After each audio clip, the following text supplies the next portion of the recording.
This is the Reading Instruction Show. I am your host, as always, Dr. Andy Johnson. The topic of today's podcast is evaluating sources and the Read Act Minnesota. And specifically, the title is Emily Hanford is the Alexa app of reading instruction. Now, I was having an online conversation the other day with my graduate students.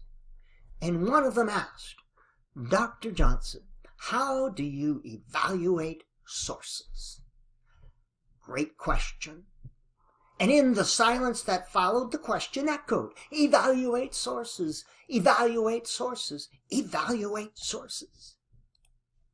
With so much blabber in the media and such, and everybody throwing around academic-sounding terms, like candy at a 4th of July parade, it's no wonder that there's a bit of confusion here.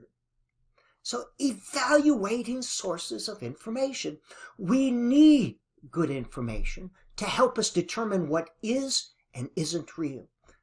And in order to make good educational decisions, we have to evaluate our sources of information. Our sources should be true. We cannot build truth based on half-truths and semi-truths. 2 half-truths do not make a whole truth. You cannot build a house on a foundation of sand, and you cannot make good decisions about reading instruction based on inaccurate or incomplete information. Hence, we must be able to evaluate our sources to ensure we're getting good information. But beyond true and false understanding, let's start with something upon which we can all agree. We all want the best possible literacy instruction for the students in our schools. We all want students to achieve their full literacy potential. I think we can all agree on that. Thus, we must make good decisions related to the types of literacy instruction these students receive.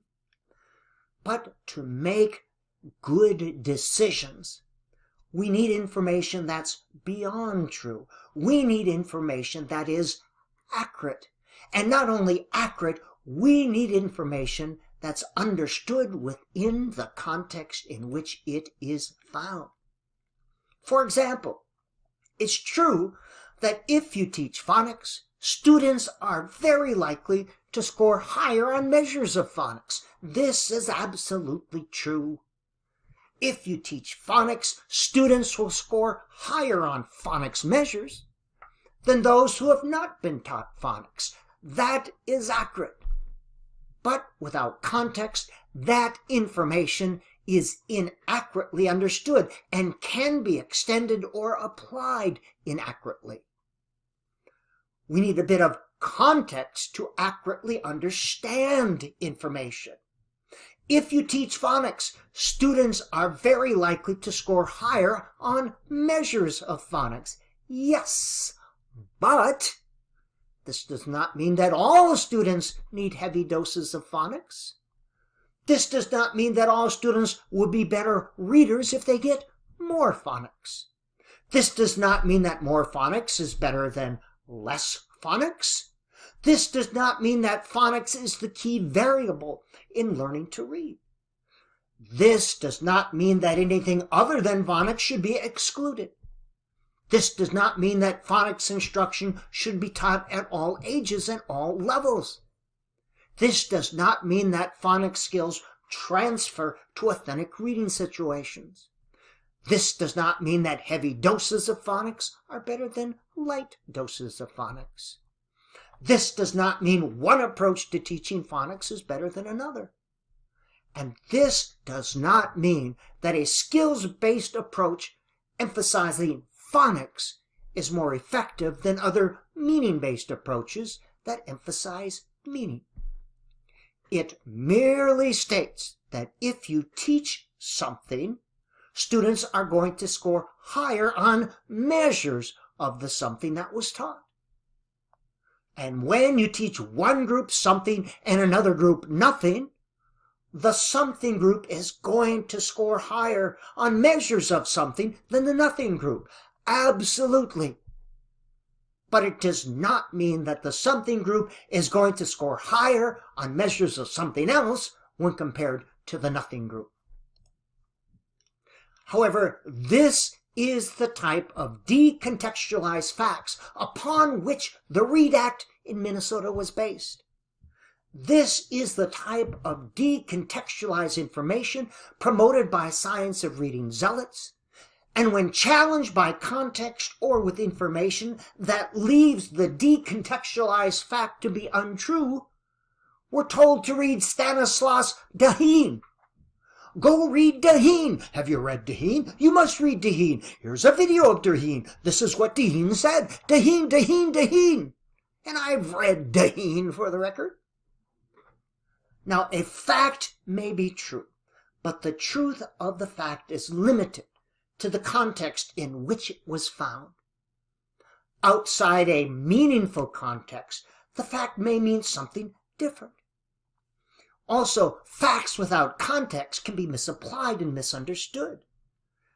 This is true of many of the facts used to support science of reading structured approaches to reading instruction, known as structured literacy.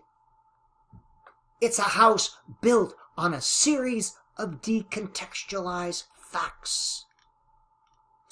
Now, a theory in scientific terms is not an untested hypothesis.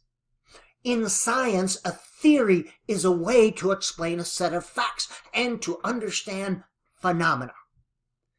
Theories are made up of facts that have been created by research. A variety of types of research creates facts. Research-created fact dots are then used for the dot-to-dot picture, which is a theory.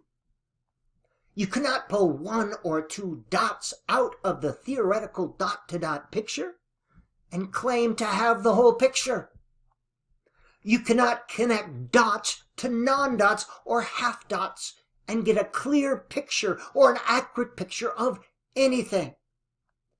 And you cannot start with your own picture and select only those dots that align with your picture.